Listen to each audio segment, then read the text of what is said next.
Yeah. Let's bring in our second guest at this point. We're talking to NBI Director Melvin Matibag. Welcome back to Storycon, Director Matibag. Magandang hapon po, Ronald, Ma'am Rona and Abby. Sa lahat po ng tumatakilig sa iyong programa, isang magandang hapon po. Welcome back, Hi, Director. Director. Hindi ka namin makita. Yes po. Naka-phoner lang siya. Naka-phone patch po. Opo. Director Matibag, this is Reg.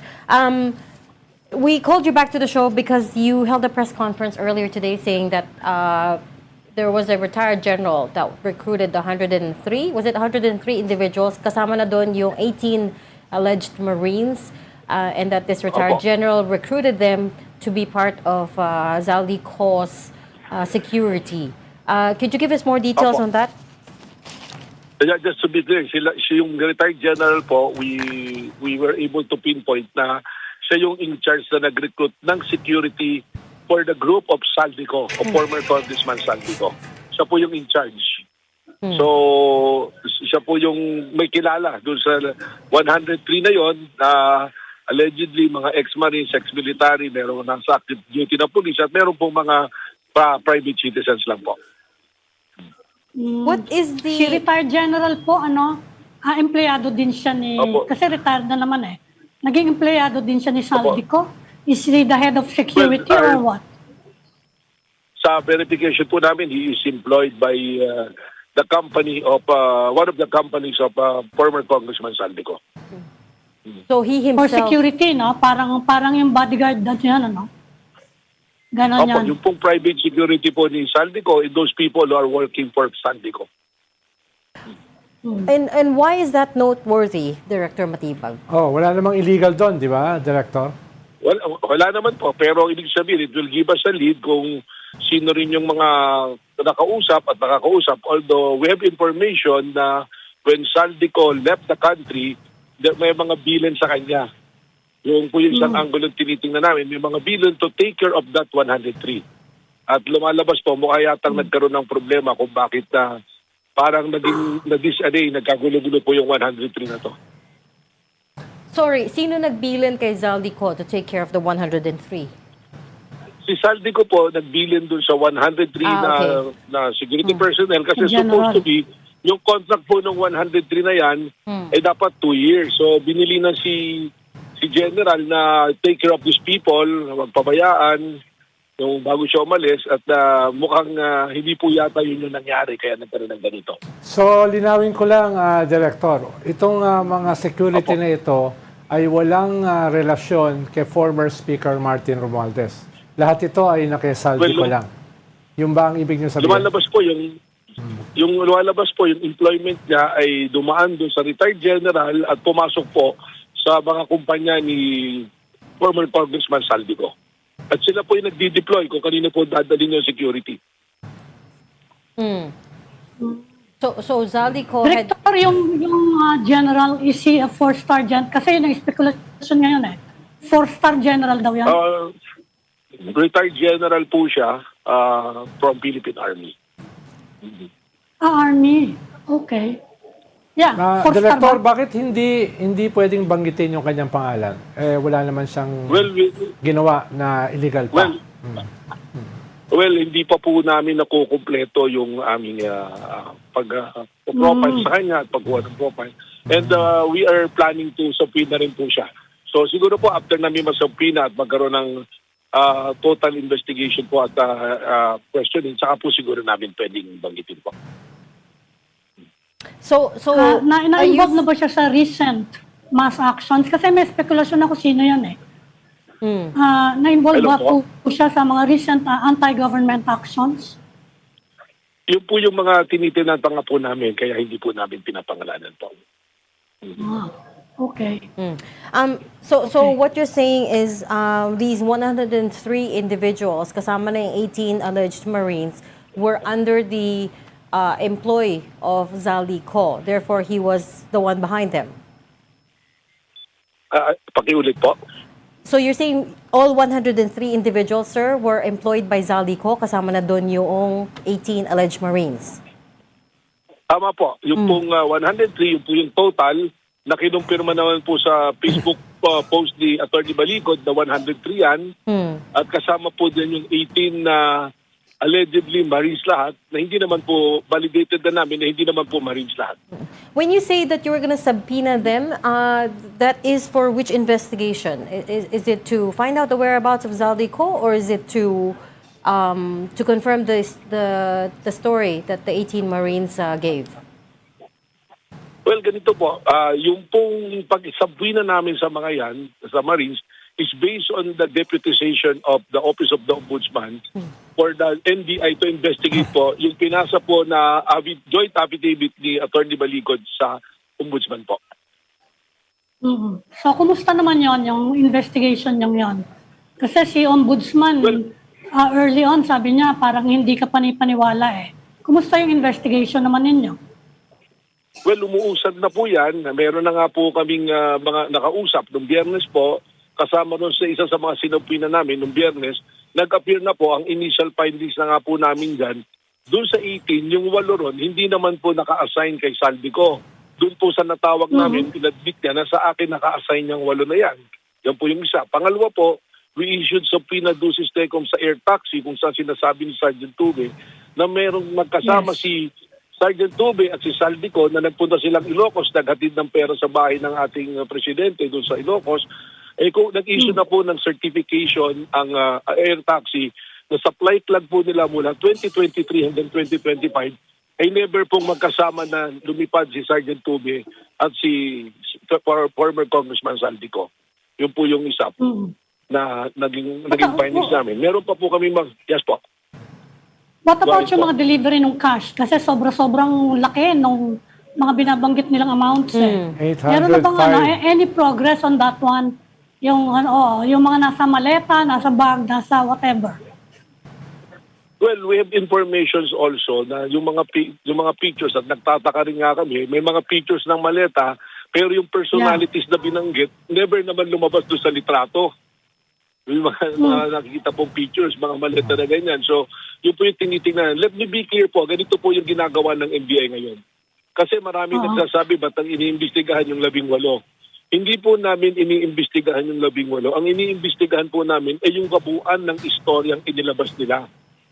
Ganito po yan. Halimbawa po si Boss Ronald, si Sec Ronald, nagreklamo sa pulis.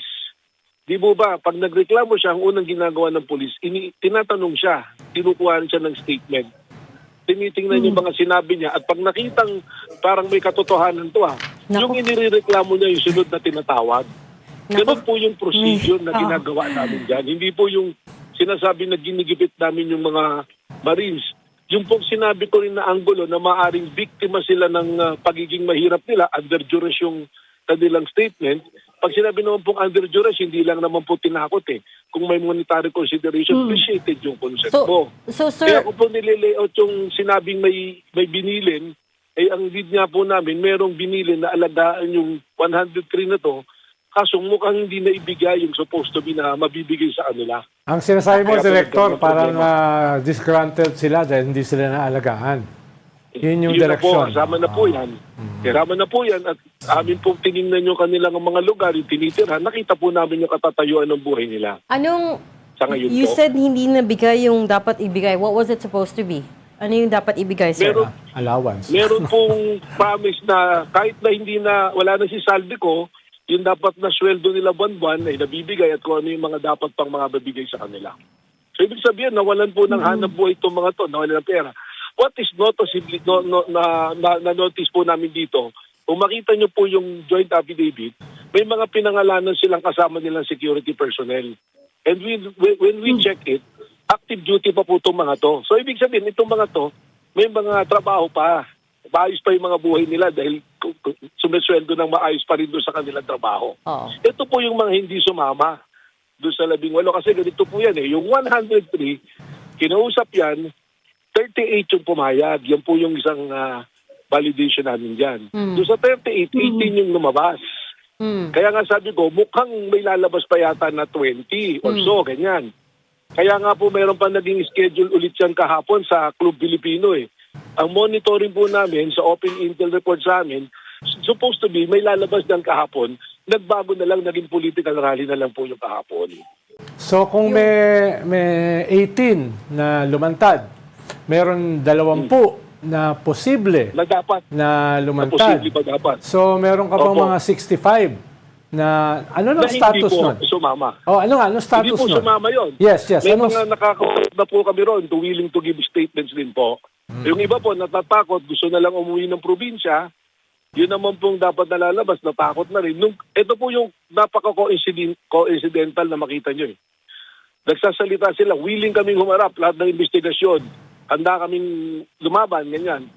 Pero nung nilabas namin yung subpoena, sumabay din bigla na natatakot daw sa buhay nila, nawala bigla lahat. Maalala nyo po, may event pa dapat sila, yung UPI, may award. Oo. Nawala na po sila ron. Sir- Kahapon, nawala na po sila. Ngayon po, 1-year anniversary ng pagpunta sa Hague, wala na rin po activity. Oo. Sir, let me just clarify one thing. So is it your assumption at this point that this affidavit, that these testimonies were given under duress? Yan po yung term nyo, under duress. And if so, ang balak nyo po ba ay humingi ng affidavit, yung sabi ni Ombudsman Remulla that you might ask each one of them to give their own affidavits, hindi yung 18 in one? Yung po yung direksyon kasi napakahirap naman po, 18, ang affidavit po ang salaysay, that is your personal recollection of your participation of what you did doon sa mga pangyayari. Hindi naman po pwedeng sabay-sabay kayo gumawa niyan o sama-sama. Mas maganda talaga po na isa-isa. Yun po nga yung dahilan din kung ba't pinatawag namin yung notary public. Because in my 29 years of practice as a lawyer, first time kong naka-encounter ng joint affidavit na may inaakusahan, pero 18 po magkakasama. Normally, kung joint affidavit, 2 tao yan, ganyan po. Pero yung 18 na napakabigat ng mga akusasyon, sama-sama kayo, hindi po yata maganda na tingnan dahil pag ipipresent mo rin yan sa korte, medyo magkakaroon din po ng katanungan. Tatanungin din pong isa-isa yung 18, ano bang participation mo rito? Ano bang ginawa mo? Ikaw ba nagbuhat ng maleta? Saan mo ba ito dinala? Ganun po yung pangyayari. And out of the 18, sir, you said 8 doon, 8 of them were not even assigned to Zaldico. Tama? Tama po. Yung po, sigurado Saan na po po, tayo dyan. saan po Meron sila tayong naka-assign? positive.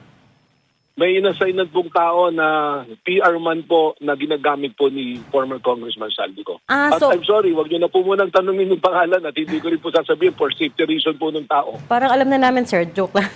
Pero hindi assigned directly kay Zaldico, pero assigned sa PR guy niya. Tama? Opo, tama po. Tama po. Opo. Director, may mga claims kasi Opo. itong mga alleged ex-Marines na kaya hindi sila lumalantad ay may death threat sa kanila. Na-check nyo na ba kung may basihan itong mga death threat sa kanila? Well, unang-una po, ako ang sasabihin ko nga, napakabigat ng aligasyon na ginawa mo at malalaking tao yung nagbigay ka aligasyon. Siguro naman bago ko humarap dyan, ipinagdasal mo na yan, kinonsulta mo pamilya mo, nag-reflect ka talaga, tinanong mo yung mga kaibigan, abogado mo, na kung ano bang mangyayari sa akin. Ibig sabihin, nakahanda ka sa ano bang mangyayari. Yun yung sinasabi ko. At lagi naman nila sinasabi, nakahanda kaming humarap kahit anong investigasyon. Ganito po yan. Dinala nila sa ombudsman. Ibig sabihin, naniniwala sila rin sa ombudsman na dapat kayo mag-imbestiga. Baka po nakalimutan ni Atty. Baligod na ang ombudsman have the authority to deputize any agency para tulungan sila sa investigasyon. Ito na nga po ngayon, binigay sa NBI. At gusto namin mag-imbestiga. Nagpadala kami ng legitimate na mga subpoena. Bakit biglang sasabihin may tumatakot sa buhay? Kaya nga ang habon ko po, we are capable of protecting them. Kung gusto nila kami magpuproteksyon sa kanila, we can even provide safe houses. At kung may mangyari sa kanila sa panahon na kami ang nagpuproteksyon sa kanila, kami po ay personal na mananagot dyan.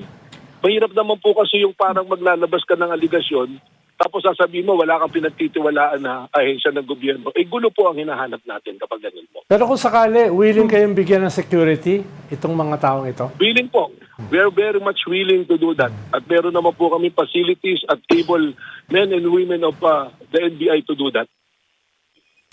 Attorney, meron din bang effort to find out kung nasa na si Orly Gutesa? Well, yun nga po yung problema. Sino po bang huling kasama at sino ang naglabas kay Orly Gutesa? Kasi napakahirap naman po pag nag-testimonya, nung kine-question na yung testimonya mo at yung pagkatao mo, bigla na lang nawala tapos ibibintang na lang lahat kung kani-kanino. Mahirap naman po yung ganun. Kaya nga po pinatawag natin yung mga taong nakapaligid dyan dahil baka sila po ang nakakalam at sila rin nakakalam. Ngayon po, yung sa 18 allegedly Marines, ang address na binigay nila, kaya namin doon dinala sa Pina, address ng opisina ni Atty. Maligod. Anong status at director nung lumabas na balita na pinatawag nyo yung asawa ni Mike Defensor? Nasaan Kasama na- po siya. Yeah.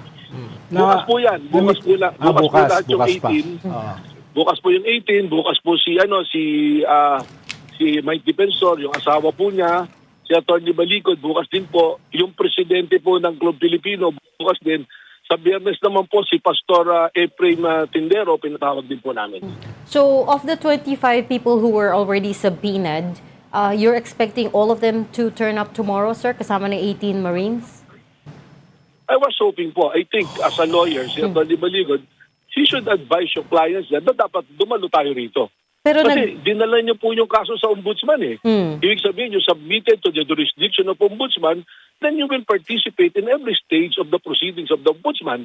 And since ombudsman delegated the investigation proper to the Office of the National Bureau of Investigation, dapat po mag-participate Kung po siya. sakaling hindi sila dumalo bukas, Director, anong recourse nyo? Well, ang NBI po, may subpoena power but we don't have the contempt power. But again, I'm saying we are deputized by the by the ombudsman. We will report this to the ombudsman and probably ask for to exercise their contempt power. But just the same, since we have a subpoena power, under the rules of court, pwede po kaming mag-file sa court ng petition to cite them of contempt for disregarding our subpoena. But can the Attorney, case... meron bang anong latest nyo dun sa paghahanap kay Mr. Saldico? Well, the president made a statement that positively is in Portugal, and kami naman po on the side of the NBI, we already completed the submission that is needed for a red notice to be issued to Mr. Saldico. Pero hindi pa nandun na po na-issue. yung process namin. Hindi pa po kasi iniintay po namin yung communication from the Interpol, and tama naman po, sinasabi nga ni Presidente, hindi naman tayo pwedeng basta pumuntang Portugal at arestuhin siya doon. We are in constant communication with our counterpart, the Interpol, and also the government, the NCB of the Portugal po. Director Matibag, if the 25 people that were subpoenaed tomorrow do not appear, can the case still move forward? Can it still progress? Kasi one thing that the other side keeps accusing media of is, or the authorities of, is bakit daw ayaw investigahan yung testimony ng 18 Marines? But can you respond to that? Is the case still moving kahit na they've stopped cooperating at this point? Ma'am, ayun nga po yung sinasabi ko. Yung proseso po, iniimbestigahan yung buong proseso at ibig sabihin po, lahat po ng anggulo tinitingnan namin. Ang sinasabi ko nga po rito, nag-file sila ng complaint, kailangan namin i-validate yung complaint nila. Mahirap naman pong ipapatawag namin yung mga pinangalanan nila, nagwi-witch hunting kami, na i-confront namin sila with the evidence and proof na later on mapapahiya kami na hindi naman pala totoo. Ganun po yung investigation. So ngayon po, pag sila na mag-appear and na-substantiate nila yung claim nila, may mga evidence, solid evidence proving na itong mga pinangalanan nila ay may pagkukulang at pagkakasala sa batas. We will never hesitate to call them also and investigate sila. Kasama po sila sa investigation, but there is a process that we are following. Na yun po yung proseso. Ulitin ko nga po, kung kayo po nagreklamo, hindi naman basta pinakinggan ko yung reklamo, tatawagin ko yung nireklamo. Ang gagawin ko, ibabalidate ko po yung inyong reklamo. Kagaya nga po niyan, sinabi, nag-deliver sa Ilocos ng 5 maleta gamit yung air taxi. Sabi ng air taxi, wala kaming records. At sinabi pa nga nila, 5 maleta, napanood ko kay Jessica Soho, ang sagot nila, 3 maleta na. So, we have to find consistency sa statement nila na unang-una, dapat yung 18 po, mag-issue kayo ng statement nyo na isa-isa. Ano ba yung participation po ninyo? Kasi doon pa lang po sa unang pangalan nila, 18 Marines. Meron ng kasinungalingan eh. Pero Kasi I understand. Natin, hindi Marines eh. Oo, I understand, sir. I just wanted to set the record straight kasi nga this narrative that ayaw daw investigahan yung testimony nila keeps coming up, Ronald. Hindi, kung sakali lang, Director, kung dahil isang susing usapin dito yung napakaraming daan-daang maleta. Kung ma-locate nyo kung nasaan sila, timbrihan nyo naman kami. Oo, tatawagan ko po kayo, personal, bago kayo magsalita. Si Ronald lang po, sir. Director, lilinawin ko lang at this Opo. stage, you are still verifying the statements of these people. Hindi sila iniimbestigahan ng NBI kasi yun ang parang pinalalabas ng kabila. Bakit parang nag-suspect ng mga to? Hindi po, iniimbestigahan po Pina-verify natin nyo yung kabu- kanilang statement. Yung buong aligasyon po, saka hindi po nila pwedeng sabihin, hindi namin iniimbestigahan yung statement nila. Kaya nga po namin sinampi na yung air taxi Oo. dahil yung allegation nila Sinecheck na nga po namin Kaya nga po namin Okay. pinapatawag yung mga binanggit dahil may mga nabanggit silang tao na ganun po. Oo. So, Sir- ibig sabihin, dapat po tingnan yung kabuuan. Mahirap naman po yung hinuhusgahan sila na yung ginagawa namin na porke nagtatanong sa kanila, ba't ka nagreklamo kung ayaw mong tanungin? Sir, last na, kanina you said there were other inconsistencies that you came across. Ano pa po, apart from the air taxi and yung maleta sa Ilocos? Well, yun po, yung unang-una na nga, 18 Marines, yung pala. Doon sa 18, 4 na kagad, hindi po Marines. Yun po yung isang inconsistent na doon. Tapos mayroon po kami palang na-validate na pangalan na pinangalanan nila who's willing to say na hindi ako kasama dyan, ba't ako pinangalanan? Yung po sa mga security na mga nasa active duty. That's why we're coordinating with PNP, we're coordinating with other military group para po ma-certify yung mga pinangalanan kung talaga pong parte ng grupo na yon. Siguro naman po yun yung tamang proseso. Kumbaga, hindi tayo makaka-move forward kung hindi po natin ma-check talaga yan. 36 pages po yung affidavit nila na aming hinihimay po. Yeah. Hinihimay po namin ngayon. On another note, Director, ay kayo rin ba ay kasama dito sa investigasyon ng mga sabongero na missing noong nakaraan? NBI ba ay bahagi dyan sa paano biglang nawala sa eksena yung napaka-celebrated na kaso na yon, no? Well, actually, tama po yung tanong niya. I just cannot go into details sa Ronald, pero kanina po, we are following a lead kung saan po umiikot o nagtatago po yung ating pong primary suspect doon sa missing sabongero, si Mr. Atong Ang. So, hindi po namin binibitawan yan. Nakatutok po kami dyan. Lahat po ng mga high profile, sila General Bantag, binabanmanan po namin kung nasaan po yung mga yan. Nakatutok po Nasa tayo. Pilipinas po si Atong Ang. Well, ang report po, there's a strong indications na nandito pa po siya. Although, of course, we are not discounting the possibilities na pwedeng nakalabas siya because nakita nyo naman po yung ating geographical location, yung ating geographical landscape. Marami pong exit points at entry points. Napakadali pong lumabas-pasok. Pero may strong indications po, strong open intel na nandito pa po siya. Okay.